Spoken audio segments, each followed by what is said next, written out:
Thanks for joining us. This is Greg with Teslafaninsight.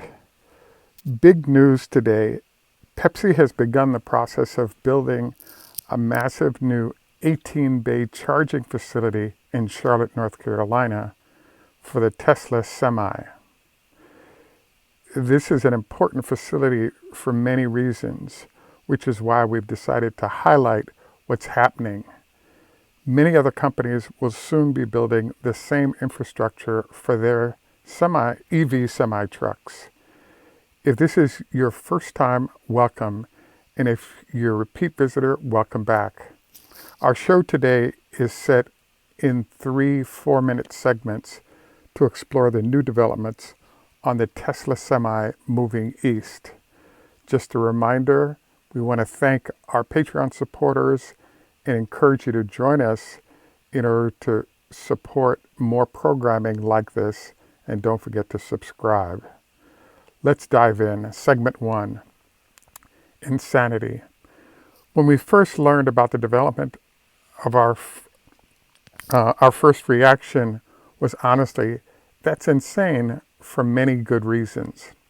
First, Pepsi is part of California's huge program for going electric money that came from the VW pollution settlement. But here's the thing, that the program will soon end when it runs out of money. So why expand each now when the financial incentives are drying up? Second, having all the key Tesla engineers within an hour of operations in California is fantastic for reducing downtime when repairs are needed. Charlotte, that is a completely different story. You're talking about potential delays, shipping parts, maybe even flying technicians cross country. Third, and this is a big one, Duke Energy doesn't have the experience dealing with power demands of this magnitude. The major California utilities have been developing expertise with Tesla and other EV truckers for years. Duke Energy is essentially starting from scratch with industrial scale EV charging. And fourth, the Trump administration changes could allow Pepsi to stick with diesel trucks longer. They could just cancel all EV efforts, just like GM did with the EV1 back in the day. Remember how they literally crushed those cars? Pepsi could do the same thing with their Tesla semis if the political winds shift. The list of reasons why Pepsi shouldn't have built this facility is honestly pretty long, but let's move on to understanding Pepsi's logic, because there's clearly something we're missing. Segment 2, the Pepsi logic, why Charlotte makes sense. Here's where it gets interesting. PepsiCo is committed to being carbon neutral by 2040. That's not just marketing speak, that's a bold corporate commitment. This Charlotte facility allows them to start moving toward that goal in a big way. With the 100 plus Tesla semi-trucks they have running now, Pepsi has become the leading operational expert on Tesla's semi-fleet management. They're not just buying trucks, they're learning how to run them at scale. So why exactly 18 bays?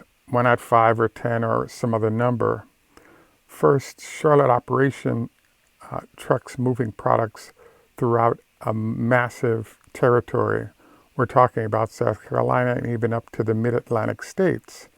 This facility will function as a regional hub for charging trucks as the fleet grows. Tesla's order book is backlogged a year or more, so Pepsi has time to gradually scale up operations. They're not getting flooded with trucks faster than they can handle them.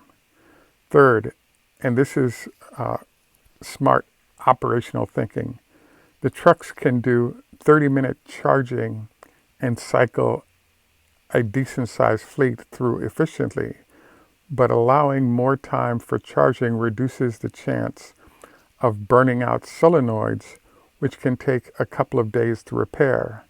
That's been a real issue in the California implementation.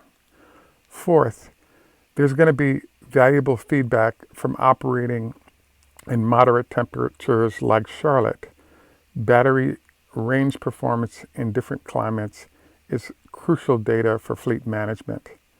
And fifth, this facility is mostly corporate owned, so they can invest in long-term infrastructure that private bottlers may not approve until they see solid ROI numbers. Segment 3, real-world challenges and what this means. Now, there's one challenge in particular I'm curious about and what I call deer killer challenge. Most big semi-trucks have the height and front grille design to handle accidents with animals and road debris. They often carry as much as a 500-pound piece of metal in front of them to deal with deer strikes. The Tesla Semi hasn't really been tested in these conditions in California with its more controlled large highways without large forests typically abutting the freeways. Charlotte operations would involve rural highways, different wildlife patterns, and varying road conditions. It's going to be interesting to see how the Tesla Semi performs in these real-world eastern U.S. conditions. But there's what really impresses me. Pepsi is choosing to continue the transition with Tesla despite having pretty easy ways to back out. The political climate would give them cover.